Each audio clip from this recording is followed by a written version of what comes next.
Children may forget many things from their childhood, but they rarely forget how their parents made them feel.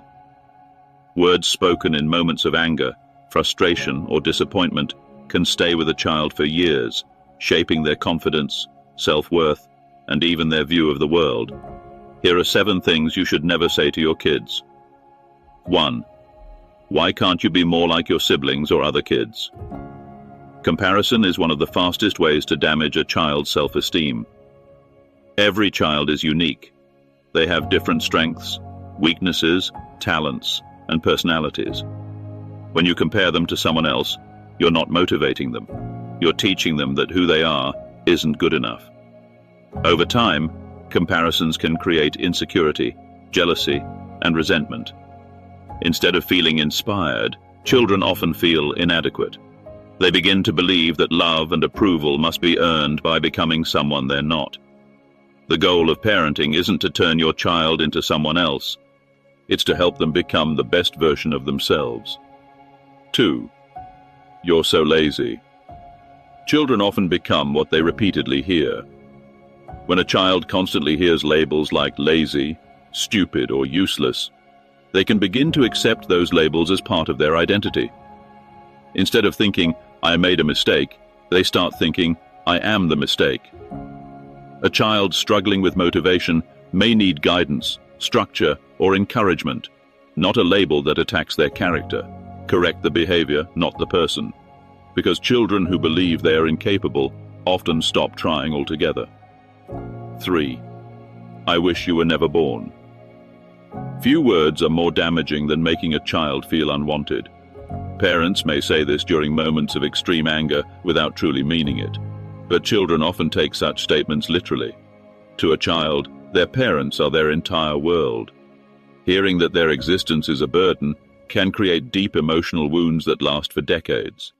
No matter how difficult the situation becomes, a child should never be made to feel that their life has no value. Every child deserves to know they are loved, wanted, and important. 4. Stop crying. It's not a big deal. What seems small to an adult can feel enormous to a child.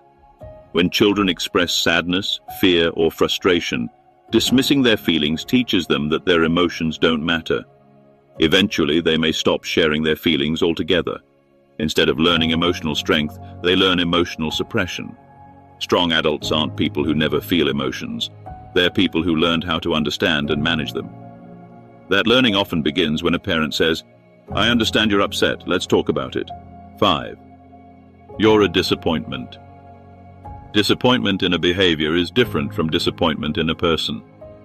When children hear that they themselves are a disappointment, they often feel that their worth depends entirely on their achievements. They begin to believe that mistakes make them unlovable.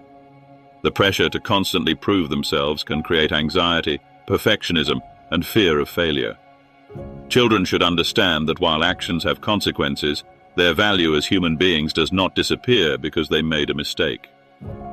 6. Because I said so. Authority may win an argument, but it doesn't always teach a lesson.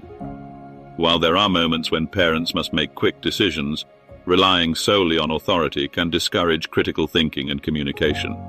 Children learn best when they understand the reason behind a rule. Explaining your decisions doesn't weaken your authority, it strengthens trust.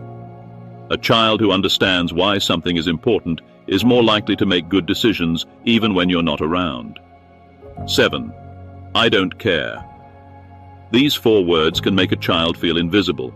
Whether they're talking about a school project, a new hobby, a fear, or a dream, children want to know that what matters to them also matters to their parents.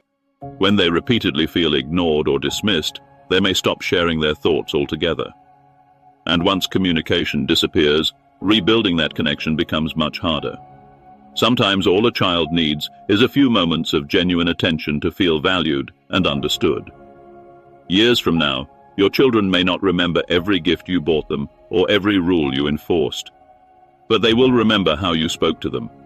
They will remember whether your words made them feel loved or rejected, capable or inadequate, valued or invisible.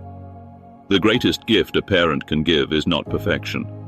It's creating a home where a child feels safe, respected, and deeply loved. Because words don't just describe a child's world, they help create it. Children become the voices they hear most often. Make sure your voice is one that builds them, not one that breaks them.